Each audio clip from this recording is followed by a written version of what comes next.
Qu'est-ce que Windsurf AI? C'est un outil comme Bolt, Cursor ou V0 qui permet de coder, contrairement à Templabs qui se concentre plus sur le design. Il nous aide à créer des apps et sites web en codant.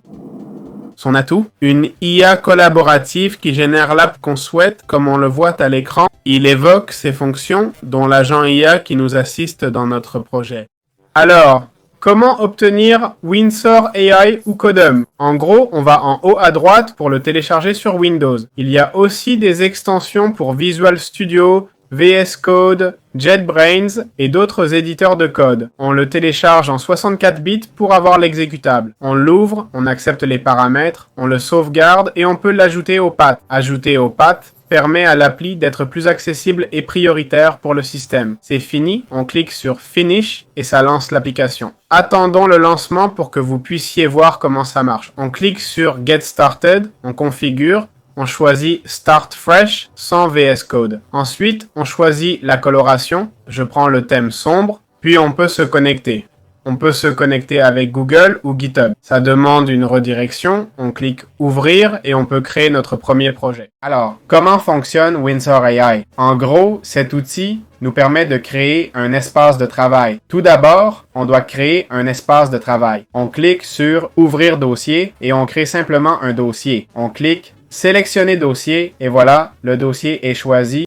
On confirme qu'on fait confiance. Et là, sur la droite, on a déjà la section pour les prompts. On peut mettre l'image de référence. On a le choix d'outils IA qui, vous voyez, marche avec le premium. Ensuite, sans premium, on aurait Cascade Base. Je ne sais pas si je peux utiliser le cloud. J'ai un crédit d'essai. Puis, on a deux réglages, écrire et chat. Écrire, c'est où l'IA Cascade applique directement les changements. En mode chat, il faudra demander chaque changement. On va lui faire créer une appli React. C'est l'idéal. J'ai dit, fais une page About sur l'IA avec React. On va appuyer sur Entrée. Si vous avez Premium, je conseille d'utiliser Anthropic, c'est-à-dire Cloud, car c'est généralement l'outil préféré pour ce genre de projet et souvent le plus performant. Bon, attendons qu'il la crée. Ici, vous voyez, on peut cliquer sur Insert. Il va me demander différents packages. On doit cliquer sur Go Terminal ou To Terminal. Là, ils disent OK pour continuer.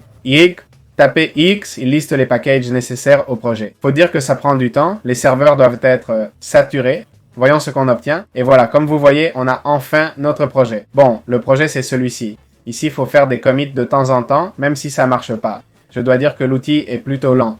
Vous vous demandez sûrement comment voir notre projet. J'ai littéralement demandé comment exécuter ce projet, car c'est vrai que je pouvais accéder à la page, celle-ci. Il me montre ce qu'on a vu avant dans MediaFrame. Et maintenant, il affiche la vraie page. Voici la page. Voyons si je vais apprendre. Rien ne marche. Mais bon, d'ici, dans l'aperçu WinSource, vous verrez le WinSource. D'ici, on peut cliquer sur Envoyer et choisir par exemple un bouton ou par exemple, oui, ce bouton-ci. Je dis, montrons aux gens un aperçu de ce qu'ils verront dans les cours. Et voilà, il va se mettre à construire et tout ça. Bref, c'est comme ça qu'on utilise cet outil. Je dois dire que l'esthétique laisse à désirer. C'est vrai que je n'ai pas vraiment exploré non plus. D'accord? Techniquement, ça a pris une éternité. Je ne sais pas, ça a pris beaucoup de temps. Il semble que l'outil soit bien moins cher, cela dit. Voyons comment il fait les changements. Comme vous voyez, j'ai deux fichiers modifiés ici. D'accord? Je peux rejeter. Voilà toutes les erreurs qui apparaissent. Et ici, il me dit, bon, voyons ce qu'il a fait. Il n'a rien fait pour le moment. Il me dit, bon, action suggérée. Ajouter plus de sujets, améliorer l'apparence. Bon, disons-lui d'améliorer l'apparence. Un important, ici, on va nous montrer les fichiers modifiés. Cliquez sur Équipe au lieu de rejeter, comme j'ai fait, et cliquez sur Valider. Faire des commits, ce qui nous permet en gros de joindre les nouveaux changements et les sauvegarder, comme faire une sauvegarde. D'après ce que je sais, sans sauvegarde, cet outil ne touchera à rien. C'est-à-dire qu'il ne modifiera rien qui doit être sauvegardé. Voilà, c'est tout. Très bien. Et quel est le coût de Windsurf si on veut l'utiliser en pro? Bon, c'est le résultat obtenu avec le cloud, mais évidemment, le cloud n'est pas gratuit. Ici, on voit les crédits dépensés. Un crédit vaut 1,25 et ainsi de suite. Voyons comment ça marche. On peut utiliser les modèles gratuitement de façon limitée, mais ça passe vite à 15$ par mois. À 15$ par mois, on a 500 usages Premium, 500 crédits User et 1500 crédits Flow. User, c'est pour les aspects généraux. Flow, pour modifier des éléments spécifiques, comme ici. On peut le faire 1500 fois, ce qui semble peu, mais bon, c'est 15$ par mois. On peut acheter plus de crédits $10 pour 300 crédits supplémentaires. Et ils nous offrent un accès illimité au modèle Cascade. Ici, dans le cloud, la Cascade base nous donnerait des ressources illimitées. Pour $60 par mois, on a Prompts Infini et 3000 Flow Action. 3000 modifs,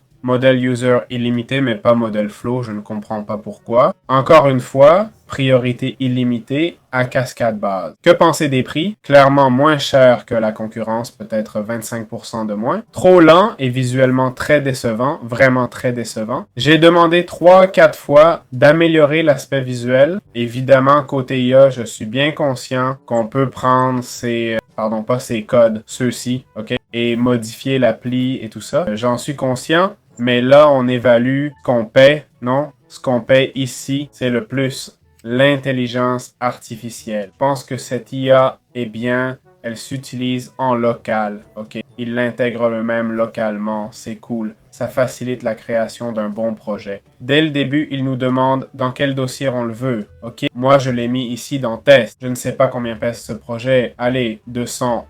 Oh là là, 400 mégas. Bon, 400 mégas pour ça, c'est lourd, hein? Juste pour cette page, ça me semble un peu trop, non? Je ne sais pas pour l'optimisation, mais ça n'a pas l'air top. Bref, je le recommande, mais pas trop, je vais pas mentir. Je le recommande pas vraiment. Bon, il nous crédite et tout. Point positif. Usage massif de l'outil et modif du code dès le début. Des trucs impossibles avec d'autres logiciels. Point négatif. Faut vraiment s'y investir, ok? Avec d'autres outils, un prompt basique suffisait pour une belle app. Ici, il faut être précis, bien définir les choses. Là, ça vaut le coup, mais faut bosser le prompt. Pas d'option pour l'améliorer automatiquement. D'autres outils ont ça par défaut, même si c'est pas affiché. Ici, clairement, c'est pas le cas. Voilà, c'est tout.